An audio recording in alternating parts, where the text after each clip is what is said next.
A man is pinned to the ground on a residential street in Belfast, Northern Ireland. It's a Monday night, June 8th, 2026. A bystander films it on their phone. The footage goes viral within hours.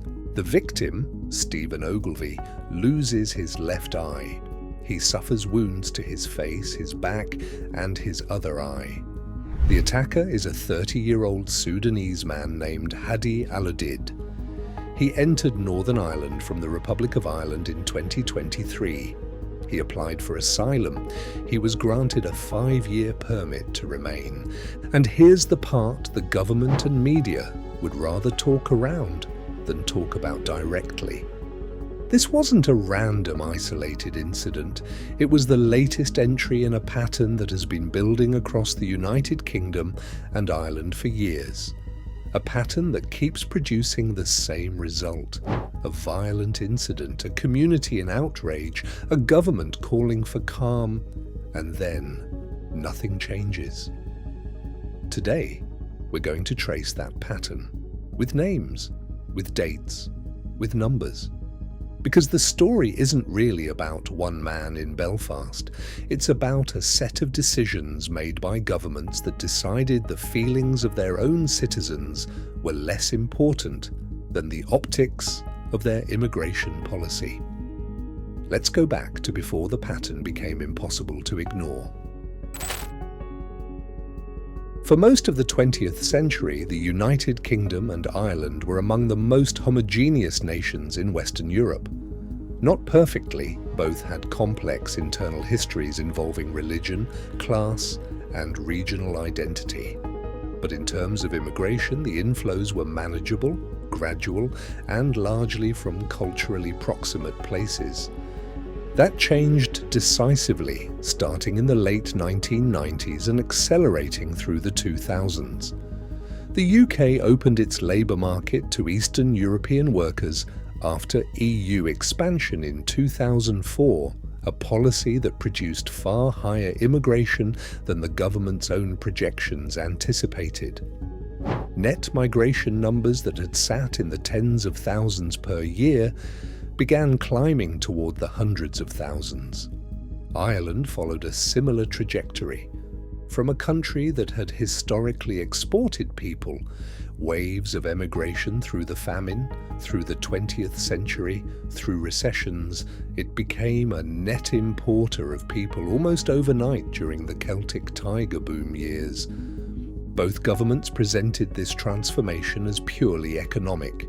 More workers, more growth, more dynamism. The communities experiencing rapid demographic change on the ground, in towns, in housing estates, in schools, were essentially told their concerns were not a legitimate part of the conversation. That dismissal is where the pressure started building.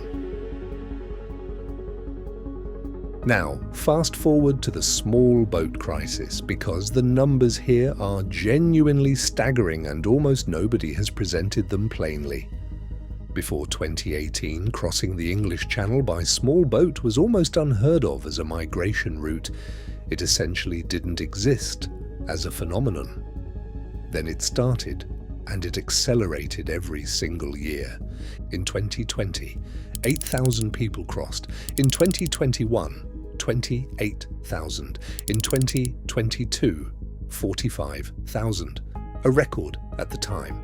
In 2025, 41,000. The second highest ever recorded. From 2018 through to March 2026, a total of 197,000 people were detected arriving in the United Kingdom on small boats. 95% of them applied for asylum. Think about that. In roughly 7 years, the equivalent of a mid-sized city arrived on the shores of a country that had no meaningful plan to house them, process them, or integrate them. And the government response was to put them in hotels, not temporary accommodation, hotels. Contracted out to 3 private companies at a cost that by January 2025 had risen to over £8 million a day.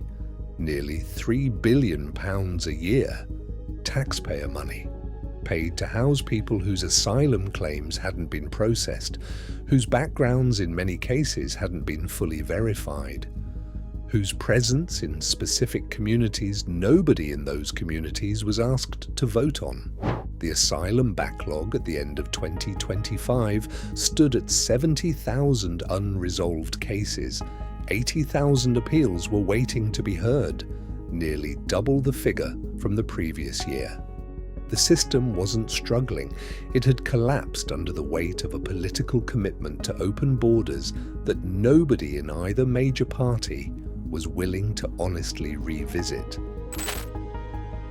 Now, here's where we get to the part that matters most for understanding Belfast, because Belfast didn't happen in a vacuum. In November 2023, Dublin experienced its worst riots in decades. A man, later identified as an Algerian national, stabbed 3 young children and a care assistant outside a primary school in Parnell Square. A 5-year-old girl was critically injured. The city erupted. 60 police officers were assaulted. Buses and trams were destroyed. 57 people were arrested.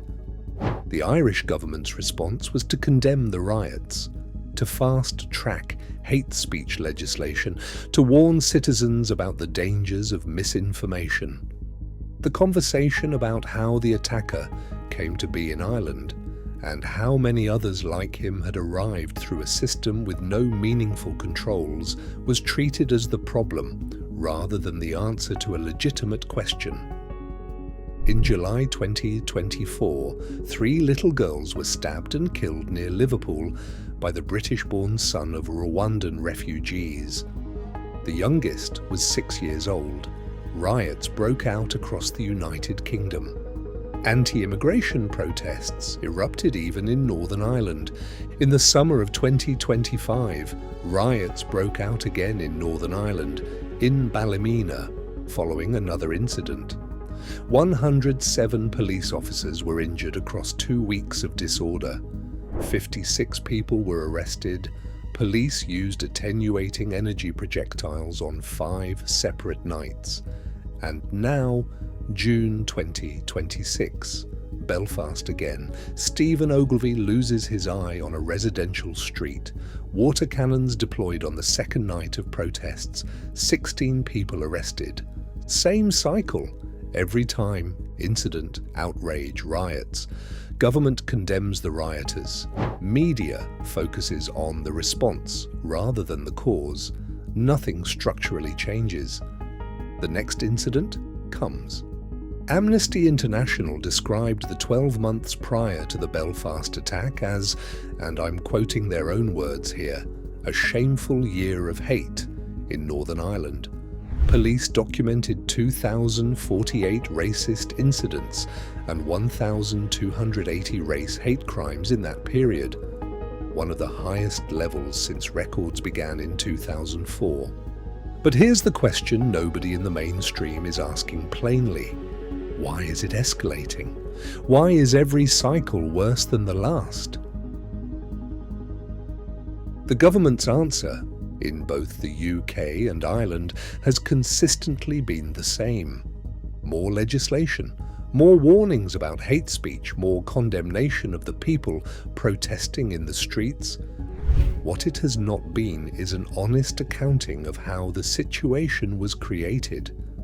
Hadi Alodid, the man charged with the attempted murder of Stephen Ogilvy, entered Northern Ireland from the Republic of Ireland in 2023. He applied for asylum.